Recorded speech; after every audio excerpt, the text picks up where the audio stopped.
Hello, কি খবর তোমাদের? হে গরিবেরা! গরিব বলতে আমি তোমাদের এটা বলি না, ধন সম্পদ, টাকা পয়সা, ঘর বাড়ি, গাড়ি বাড়ি, সুন্দরী নারী, এসব বুঝাই না। অনেক সন্তান, অনেক সন্তানও এক সময়ে আমাদের ছোটবেলায় আমি দেখেছি, বড় হয়েও দেখেছি, এখনো অনেকের অনেক সন্তান হলে খুব খুশি হয়। কারণ সন্তান হলো মা বাবার জন্যে বুড়ো হয়ে গেলে যখন আয় ইনকাম করতে পারে না, তখন সন্তানের উপর নির্ভরশীল হয়। কারণ উন্নত বিশ্বে যেমন পেনশন আছে, বয়স্ক হয়ে গেলে, যেমন আমি যখন আমার বয়স 65 হয়েছে, অটোমেটিক্যালি আমি পেনশন পাই।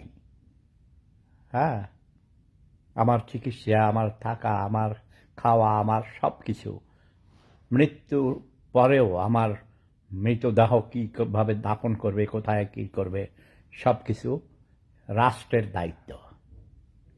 এমডি ইয়াসির আরাফাত, ওয়েলকাম, কেমন আছো? আসসালামু আলাইকুম ওয়া রাহমাতুল্লাহি ওয়া বারাকাতুহু। তুমি তো আবার নাস্তিক। নাস্তিক বলে কেউ নেই, এটা ভুয়া, মিথ্যা কথা। ওকে, তবে ধর্মগুরু মানুষ তৈরি করেছে, স্রষ্টা আছেন। যারা স্রষ্টায় বিশ্বাস করে না তারা হলো নাস্তিক।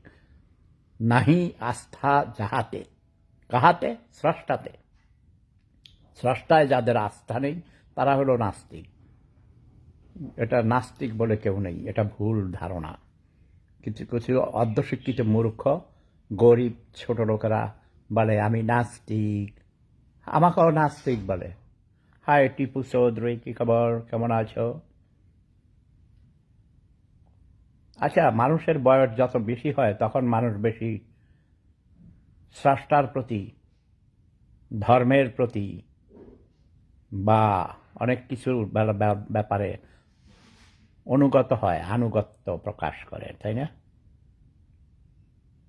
দেশের প্রতি, যারা প্রবাসে আমরা থাকি, প্রায় 2 কোটির উপরে মানুষ আমরা বাংলাদেশি প্রবাসে থাকি। সবার কি তোমাদের, যারা প্রবাসে থাকো, আমার মতো তোমাদের দেশের জন্য প্রাণ কাঁদে? নিজের জন্মস্থান, নিজের নারী যেখানে পোতা, সেই গ্রামের জন্যে, যেমন আমার চেড়িয়ারা গ্রামের জন্যে সব সময় শয়নে স্বপনে জাগরণে আমি দেখি, স্বপ্নেও দেখি। হ্যাঁ, এই যে এই অসভ্য জাত, আমি কথা বলছি, সে দেখতেছে, কিন্তু বিরক্ত করার জন্য আমাকে কল করেছে। এরা অসভ্য, বুঝছো, বর্বর। আচ্ছা, আমার এখন একটা, এখানে আমি যেখানে আছি, আমার পোস্ট অপারেটিভ ট্রিটমেন্ট, এটা এটা একটা ক্লিনিক, এবং এখানে একটা 5 স্টার হোটেল এবং clinic. It's a part of my treatment.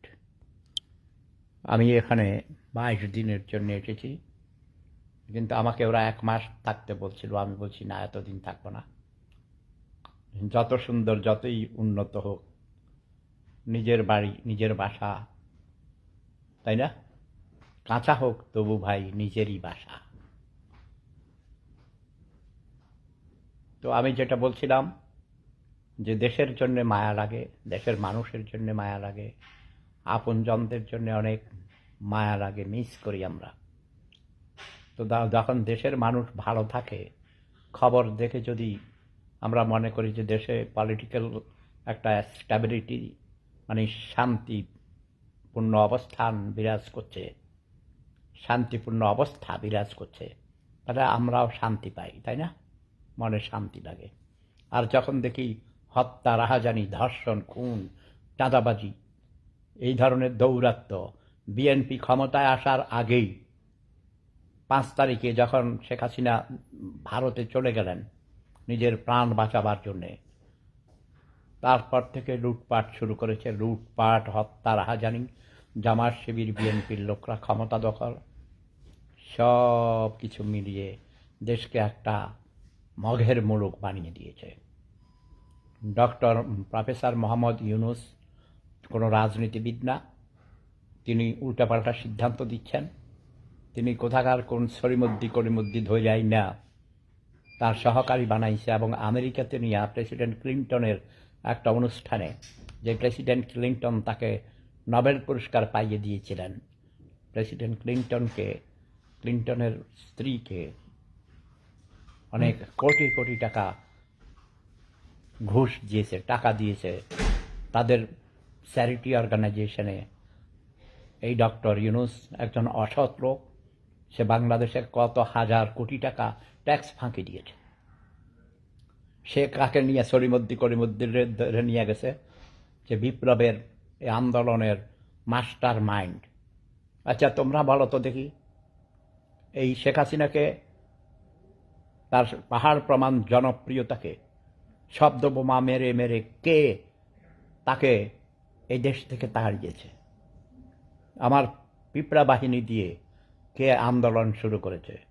যদি এই বিপ্লবের যদি মাস্টার মাইন্ড যদি কেউ থাকে, the main architect of this revolution against Sheikh Hasina, তার নাম সেফুদা, ঠিক কিনা?